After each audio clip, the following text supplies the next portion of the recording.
कैलाश भगवान शिव का प्रिय धाम है। अधिकतर लोग कैलाश मानसरोवर को ही कैलाश समझते हैं, परंतु साथियों कुल 5 कैलाश हैं, जिनमें कैलाश मानसरोवर तिब्बत में, आदि कैलाश उत्तराखंड में, किन्नौर कैलाश, श्रीखंड कैलाश और चंबा कैलाश हिमाचल प्रदेश में स्थित हैं। आज की वीडियो में हम बात करेंगे चंबा कैलाश की, अर्थात जिसे मणिमहेश भी कहा जाता है। हिमाचल प्रदेश के चंबा शहर से करीब 85 किलोमीटर की दूरी पर बसे मणिमहेश में भगवान भोले मणि के रूप में दर्शन देते हैं। इसी कारण मणिमहेश कहा जाता है। धौलाधार, पांगी व जांस्कर पर्वत श्रृंखलाओं से घिरा यह कैलाश पर्वत मणिमहेश कैलाश के नाम से जाना जाता है। इस मणिमहेश यात्रा की संपूर्ण जानकारी इस वीडियो के द्वारा मैं आपको प्रदान करने जा रहा हूं। आप वीडियो अंत तक देखना ना भूलें, चैनल को सब्सक्राइब करना ना भूलें और साथ में वीडियो को लाइक शेयर अवश्य करें। इस वक्त आपके स्क्रीन पर जो पर्वत दिखाई दे रहा है यह कैलाश पर्वत है और इस पर सूर्य की किरणें जब पड़ती है तब इस पर्वत की मणि चमक उठती है, जो इस समय आप सामने देख रहे होंगे। परंतु इस मणिमहेश की यात्रा इतनी सरल नहीं है। मणिमहेश पर्वत तक पहुंचने के लिए कुल 13 किलोमीटर की यात्रा पैदल चढ़नी पड़ती है। उसके बाद ही श्रद्धालु इस मणिमहेश पर्वत पर आकर के इस मणि के दर्शन करते हैं और साथ ही यहाँ पर मौसम का अनुकूल होना भी जरूरी है। यदि बादलों से घिरा हुआ मौसम होता है तब भी इस मणि के दर्शन नहीं होते हैं। तो आइए आपको ले चलते हैं संपूर्ण मणिमहेश की यात्रा पर। ये हमारा 12 लोगों का एक ग्रुप है जिसने 9 अगस्त से मणिमहेश की अपनी यात्रा प्रारंभ की।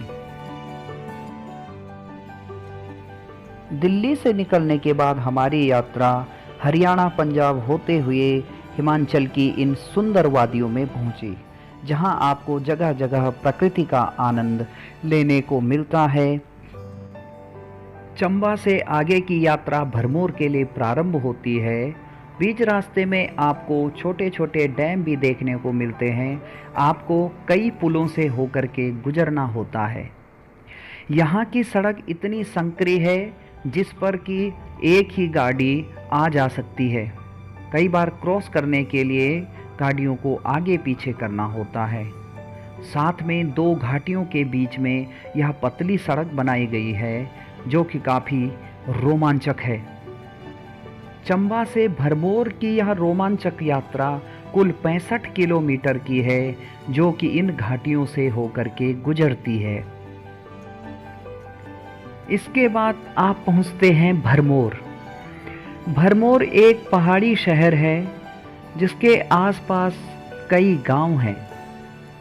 भरमौर से आपको मणिमहेश की यात्रा से पूर्व सर्वप्रथम मां भरमाणी अर्थात ब्रह्मचारिणी के दर्शन के लिए डुगासार नामक स्थान पर जाना पड़ता है, जो कि भरमौर से लगभग 3 किलोमीटर ऊपर पहाड़ी रास्ते पर स्थित है।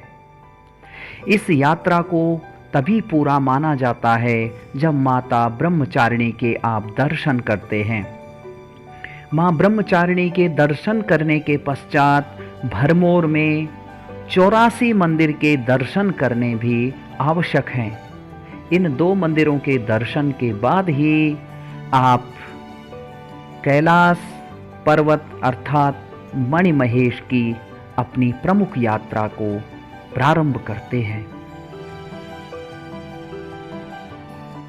भरमौर से आगे की यात्रा हडसर के लिए होती है, जहां तक सड़क है। उससे आगे यात्री पैदल ही जाते हैं। हडसर मणिमहेश से आने वाली नदी के किनारे पर बसा हुआ एक वैकल्पिक छोटा सा कस्बा है, अर्थात यहाँ पर किसी भी प्रकार की कोई स्थिर दुकानें नहीं हैं। इस यात्रा सीजन में ही यहाँ के स्थानीय निवासी यहाँ पर आकर के लोगों की सुविधाओं के लिए अपने छोटे छोटे चाय, नाश्ते या खाने की व्यवस्था को प्रदान करते हैं और यहीं तक आप बस, टैक्सी या किसी भी अन्य वाहन से आ सकते हैं। इसके बाद यात्रा प्रारंभ होती है पैदल मार्ग से मणिमहेश की। मणिमहेश जाने वाले यात्री भगवान भोलेनाथ के जयकारों के साथ आगे बढ़ते हैं। यह पैदल यात्रा काफ़ी कठिन यात्रा है, क्योंकि इस यात्रा में आपको लगातार खड़ी चढ़ाई चढ़नी पड़ती है, जो कि हडसर से आपका पहला पड़ाव धनछो, जो कि 6 किलोमीटर की दूरी पर स्थित है, मध्य मार्ग में पड़ता है। यात्री अपने रोमांच के साथ इस जलधारा के किनारे किनारे अपनी यात्रा को प्रारंभ करते हैं और मणिमहेश की ओर चलते हैं। यह जलधारा आपको पूरे रास्ते में मणिमहेश तक इसी प्रकार से मिलेगी। रास्ते में आपको जगह जगह प्रकृति का आनंद लेने को मिलता है। कई जगहों पर ऊंचे ऊंचे झरने, जो कि इतने ऊंचे हैं कि जो आपके मन को काफ़ी आनंदित करते हैं। प्रकृति का आनंद यहाँ अपनी ओर आपको स्वतः ही आकर्षित करता है। 6 किलोमीटर की पैदल यात्रा के बाद आप धनछो पहुँचते हैं। यहाँ पर रुकने के लिए पुनः टेंट या प्लास्टिक के छोटे छोटे घर बनाए गए हैं, जो कि आपको भोजन इत्यादि की सुविधा भी प्रदान करते हैं। रास्ते में कई जगह पर भंडारों की भी व्यवस्था रहती है। यात्री लोग जहाँ पर भोजन प्रसाद के रूप में भी ग्रहण करते हैं। धनछो से आगे की यात्रा के लिए 2 मार्ग हैं। एक बंदर घाटी से है, जो कि काफ़ी कठिन रास्ता है, क्योंकि इस मार्ग पर काफ़ी चढ़ाई है, और दूसरा सरल रास्ता है जिस पर अधिक यात्री यात्रा करते हैं। इस मार्ग पर आपको जगह जगह बीच बीच में जो मणिमहेश से आने वाली जलधारा है, उस पर कई झरने देखने को मिलते हैं। ये झरने इतने सुंदर और आकर्षित हैं कि जहाँ पर यात्री जाकर के फोटोग्राफी किए बिना रह नहीं पाते हैं। धनछो से 2-2.5 किलोमीटर आगे चलने पर शिव की घाट आती है। शिव की घाट के पास जब आप शांत चित्त मन से सुनेंगे तो ऐसा प्रतीत होगा कि पर्वतों के पीछे जैसे कोई घाट घूम रही हो। जिस प्रकार घाट के घूमने की आवाज़ आती है, उसी प्रकार से इस शिला के पीछे से भी आवाज़ आती है, या कुछ इस प्रकार भी प्रतीत होता है कि जैसे बहुत बड़ी जलधारा किसी पर्वत के अंदर बह रही हो। कुछ आगे चलने पर आपका रोमांच और बढ़ जाता है, क्योंकि मणिमहेश से आने वाली नदी की जो जलधारा है वो एक ग्लेशियर के अंदर समा जाती है और कम से कम 100-150 मीटर आगे जाकर के बाहर निकलती है। इस प्रकार के कई दृश्य आपको मध्य मार्ग में मिलेंगे, जहाँ पर यह जलधारा ग्लेशियर के अंदर समा जाती है और फिर आगे निकलती है। आगे चलते हुए हमें सुंदरासी नामक जगह मिली, जहाँ पर लोगों के रहने के लिए फिर से टेंट या प्लास्टिक के छोटे छोटे घर बनाए गए थे। हमने अपनी यात्रा जारी रखी और हम आगे बढ़ते गए। लगभग शाम के 4-4:30 बजे तक हम सुंदरासी से आगे निकल गए और हमें काफ़ी थकान भी होने लगी थी। सुंदरासी से लगभग 2.5-3 किलोमीटर की दूरी पर गौरीकुंड है और यहाँ से सबसे ज़्यादा थकान यात्रियों को महसूस होती है। सुबह से प्रारंभ की गई हमारी यात्रा इस ग्लेशियर तक पहुँचते पहुँचते धीरे धीरे अंधेरे में तब्दील हो गई थी। यह इस यात्रा मार्ग का सबसे खतरनाक रास्ता है जब आपको ग्लेशियर के ऊपर चलना होता है, क्योंकि एक तो हमें अंधेरा होने लग गया था, ऊपर से ग्लेशियर का रास्ता जिसमें काफ़ी फिसलन थी। हम काफ़ी सावधानी के साथ आगे बढ़ रहे थे, क्योंकि 700-800 मीटर की दूरी पर आगे हमारा आज की रात्रि का पड़ाव था, जो कि गौरीकुंड था। इस पड़ाव पर जब भी आप यात्रा करें तो कृपया सावधानी से यात्रा करें, अपने साथ टॉर्च इत्यादि की व्यवस्था अवश्य रखें। हम सभी साथियों ने रात्रि का विश्राम इसी गौरीकुंड नामक स्थान पर किया। यह ठहरने का प्रमुख पड़ाव है। इस गौरीकुंड नामक स्थान माता गौरी का एक कुंड है। यहाँ पर सिर्फ महिलाएं ही पवित्र कुंड में स्नान करती हैं और माता गौरी की पूजा करती हैं। हम सभी साथियों ने रात्रि विश्राम के बाद अगले दिन प्रातः काल में आगे मणिमहेश के लिए अपनी यात्रा प्रारंभ की। गौरी कुंड से आगे 2 मार्ग हैं। एक कमल कुंड के लिए जाता है जो कि 3 किलोमीटर की दूरी पर स्थित है, और दूसरा मणिमहेश झील की ओर जाता है जो 1 किलोमीटर की दूरी पर है। मणिमहेश पर्वत पर यह पवित्र सरोवर है। जिस सरोवर पर आने वाले श्रद्धालु स्नान करते हैं, जिसके एक छोर का जल स्नान के लिए प्रयोग में लाया जाता है और दूसरे छोर का पवित्र जल पूजन इत्यादि कर्म में प्रयोग किया जाता है। यह सरोवर एक पर्वत के ऊपरी भाग पर स्थित है। इससे प्रमाणित होता है कि अवश्य ही यह देव स्थल है, वरना इतने ऊंचे पर्वत पर कोई सरोवर कैसे हो सकता है। स्नान करने के उपरांत सभी श्रद्धालुओं की निगाहें इस कैलाश पर्वत पर टिक जाती हैं, क्योंकि इसी पर्वत पर भगवान मणिमहेश के दर्शन होते हैं। अर्थात जब सूर्योदय होता है, सूर्य की किरणें इस पर्वत पर पड़ती है तो इस पर्वत की जो मणि है वह चमकने लगती है, जिसके लिए लाखों श्रद्धालु इस पर्वत के दर्शन करने के लिए और भगवान भोलेनाथ की श्रद्धा के दर्शन करने के लिए इस पवित्र मणिमहेश की यात्रा के लिए यहाँ पहुँचते हैं। भगवान मणिमहेश का यह प्रत्यक्ष रूप आप सभी भक्तों को इस प्रकार से दिखाई देता है। सभी श्रद्धालु यहाँ पर भगवान भोलेनाथ के जयकारे लगाते हैं। बम बम भोले की गूंज पूरे पर्वतों में गूंजने लगती है। भगवान भोलेनाथ की आरती गाई जाती है। भगवान शिव के अनेक स्तोत्रों का गायन होता है।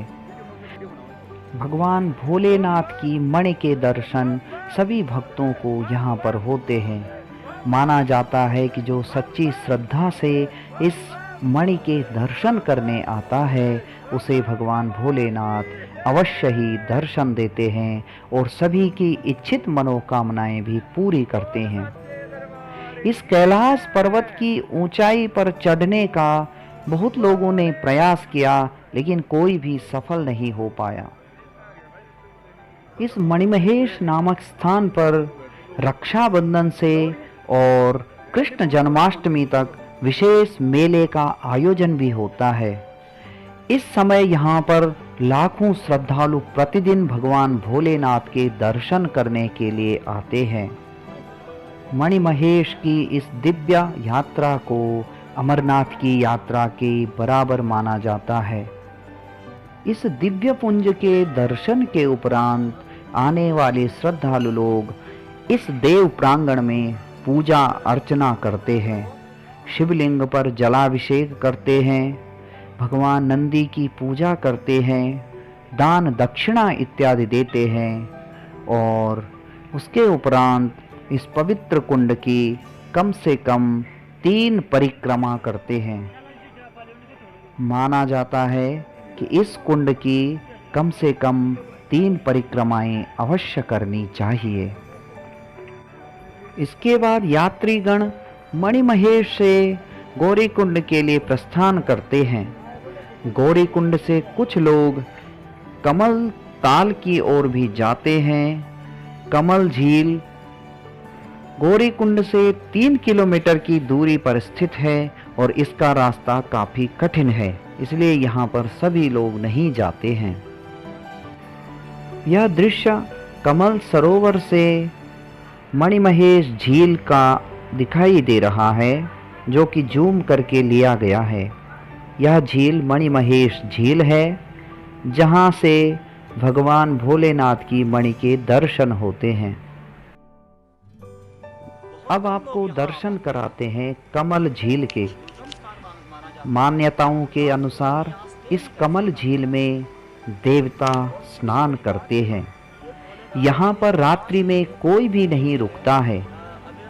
यह कमल झील ठीक कैलाश पर्वत के नीचे है। यह दृश्य आपको कैलाश पर्वत का दिखाई दे रहा है। कैलाश पर्वत के ग्लेशियरों से पिघलने वाला पवित्र जल इस कमल झील तक आता है। इस कमल झील तक पहुंचना काफ़ी कठिन है।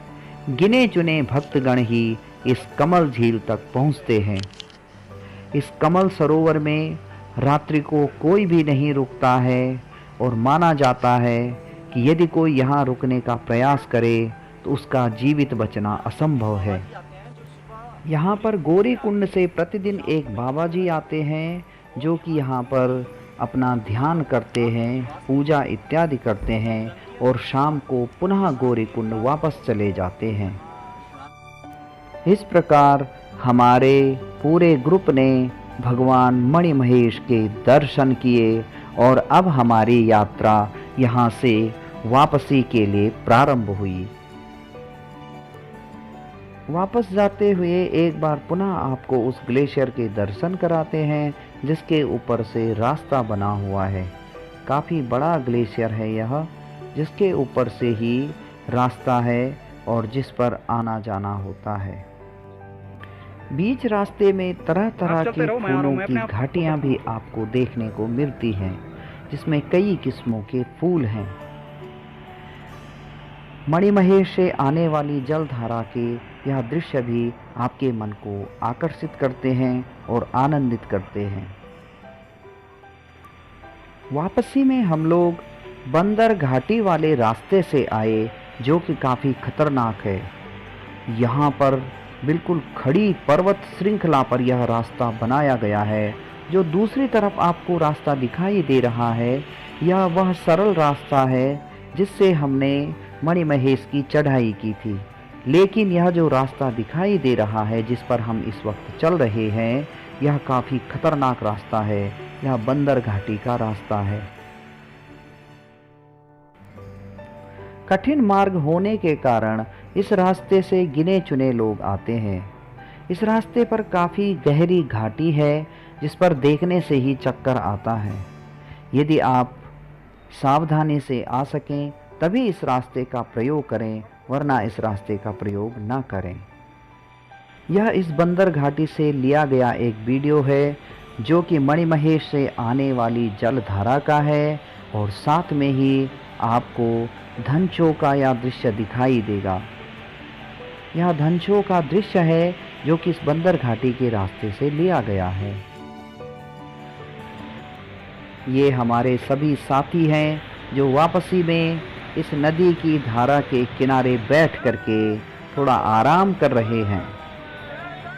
2 दिनों तक चलने के उपरांत अब हम अपनी यात्रा को धीरे धीरे समाप्त करने वाले हैं और हमारे साथियों का जोश अभी भी बना हुआ है। जयकारे के साथ हमारी यह यात्रा चल रही है और ये हमारे पूरे समूह के सदस्य अपनी यात्रा को आगे बढ़ा रहे हैं। यहाँ से हमारी यह यात्रा अब हटर के लिए है, जहाँ से हमें पुनः बस से आगे जाना है। इस यात्रा के लिए जिन विशेष बातों का आपको ध्यान रखना है उनको भी आपके साथ शेयर करना चाहूँगा। अपने साथ पर्याप्त गर्म कपड़े रखें। यहाँ तापमान एकदम से 5 डिग्री तक गिर सकता है। यात्रा मार्ग पर मौसम कभी भी बिगड़ सकता है, लिहाजा अपने साथ छाता, विंड चेयर, रेनकोट व वाटरप्रूफ जूते लेकर अवश्य जाएं। बारिश में सामान गीला ना हो इसके लिए कपड़े व अन्य खाने पीने की चीज़ें वाटरप्रूफ बैग में ही रखें। आपात स्थिति के लिए अपने किसी साथी यात्री का नाम, पता, मोबाइल नंबर एक पर्ची में लिखकर अपनी जेब में अवश्य रखें। अपने साथ पहचान पत्र, ड्राइविंग लाइसेंस या अन्य आईडी प्रूफ अवश्य रखें। इस क्षेत्र में आपको क्या नहीं करना है। जिन क्षेत्रों में चेतावनी की सूचना हो वहां पर रुके नहीं। यात्रा मार्ग में काफ़ी उतार चढ़ाव है, इसलिए चप्पल पहनकर यात्रा न करें, केवल ट्रैकिंग जूते ही पहनें। यात्रा के दौरान किसी तरह का शॉर्टकट न लें, क्योंकि यह खतरनाक और जानलेवा हो सकता है। खाली पेट कभी भी यात्रा न करें, ऐसा करने से गंभीर स्वास्थ्य समस्या उत्पन्न हो सकती है। ऐसा कोई कार्य न करें जिससे यात्रा मार्ग पर प्रदूषण फैलता हो या पर्यावरण को नुकसान पहुंचता हो। इस प्रकार इस संपूर्ण मणिमहेश यात्रा की आपको जानकारी दी गई।